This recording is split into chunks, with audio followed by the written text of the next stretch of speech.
सण आपल्या दारी या कार्यक्रमासाठी उपस्थित असलेले महाराष्ट्राचे लोकप्रिय मुख्यमंत्री एकनाथभाई शिंदे, आमच्या जिल्ह्याचे पालकमंत्री सन्माननीय अब्दुल सत्तार साहेब, खासदार साहेब, खासदारजी हेमंत पाटील साहेब, संतोषरावजी बांगल, तानाजीरावजी मुटकुळे साहेब, शिवाजीरावजी माने साहेब, खाकीबाबा मठाचे मठपती महाराज साहेब, सन्मान्य व्यासपीठ समोर जमलेली सगळी ज्येष्ठ श्रेष्ठ मंडळी, तरुण मित्र, सर्व महिला भगिनी, आत्ताच आमचे मित्र संतोषरावजी बांगर साहेबांनी आणि मुटकुळे साहेबांनी तिथं आपल्या जिल्ह्याच्या संदर्भामधील सगळे प्रश्न मांडलेत।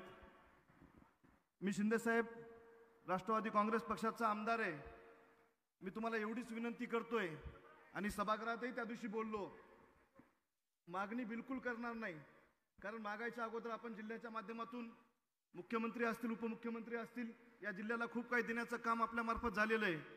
पण माझा जिल्हा परभणीपासून वेगळा झालेला जिल्हा, सिंचनाच्या अनुशेषात येणारा जिल्हा, एज्युकेशनमध्ये बॅकवर्ड असलेला जिल्हा, आणि या जिल्ह्याच्या प्रगतीसाठी मी एवढंच बोलतोय की शेतीला पाणी, पाण्याच्या सोबत वीज, आणि विजेची जर वीज असेल आणि त्या पिकांची कारखानदारी असेल तर तुमचा आमचा 80% शेती करणारा हा शेतकरी राजा, याला त्या माध्यमातून खूप मोठी मदत मिळू शकते।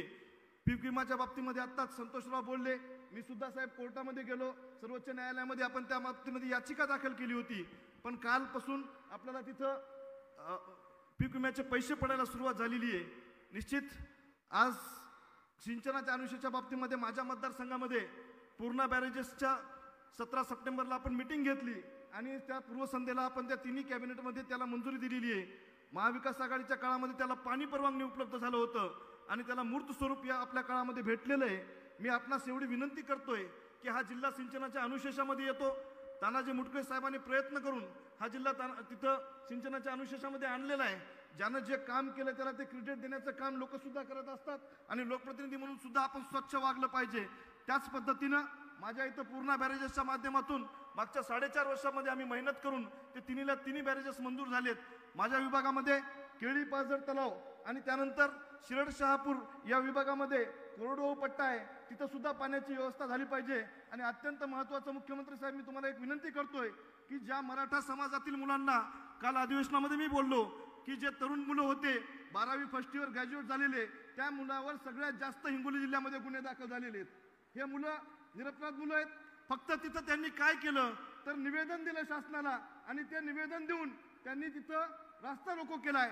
त्या कित्येक मुलांचं आयुष्य बर्बाद होऊ शकते। त्या दिवशी सभागृहामध्ये शेवटचं माझं भाषण होतं, त्याही वेळेस आपल्याला मी विनंती केली, आत्ताही विनंती करतो, त्या मराठा समाजावरील तरुणांचे जे गुन्हे आहेत ते आपण माफ केले पाहिजे। आणि आम्हाला काल नंतर एक माहिती मिळाली की आता त्या जे 10% आपलं आरक्षण मिळालंय त्या आरक्षणाच्या बाबतीमध्ये कोणतरी हायकोर्टामध्ये पिटिशन दाखल केलेलं आहे।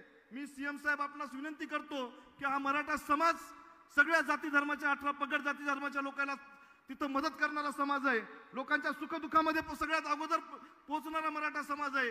या मराठा समाजामधल्या जे शेतकरी येतं, शेतकरी आत्महत्या म्हणून आपल्याकडे जेवढ्या येतात त्यापैकी 95% आत्महत्या या मराठा समाजामध्ये होत असतात।